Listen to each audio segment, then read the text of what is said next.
Le leader du Tour d'Italie porte un maillot distinctif. Savez-vous pourquoi la tunique du Giro est rose ?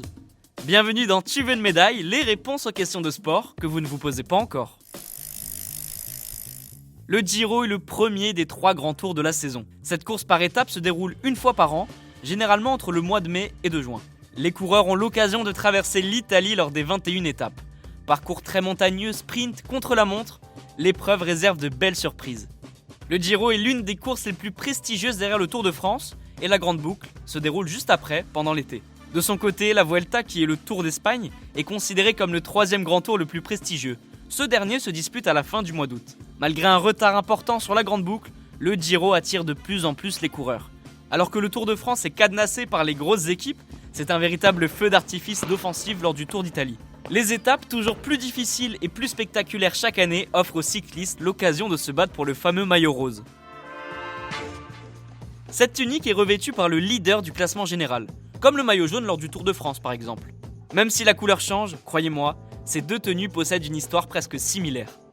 Et si vous voulez en connaître plus sur la Grande Boucle, n'hésitez pas à écouter l'épisode numéro 4 où je vous raconte cette histoire.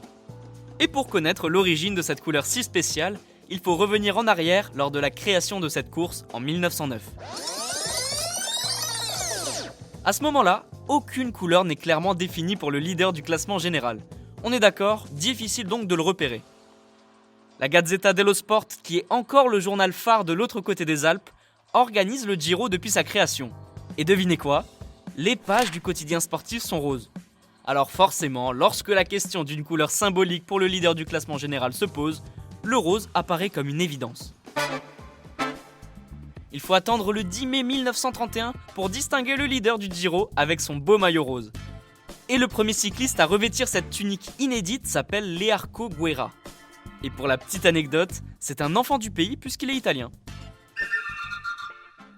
Et bien voilà, vous pouvez désormais expliquer pourquoi le maillot du Giro est rose.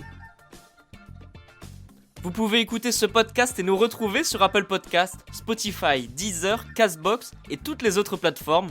N'hésitez pas à partager, noter ou laisser en commentaire une question. J'essaierai d'y répondre dans un prochain épisode.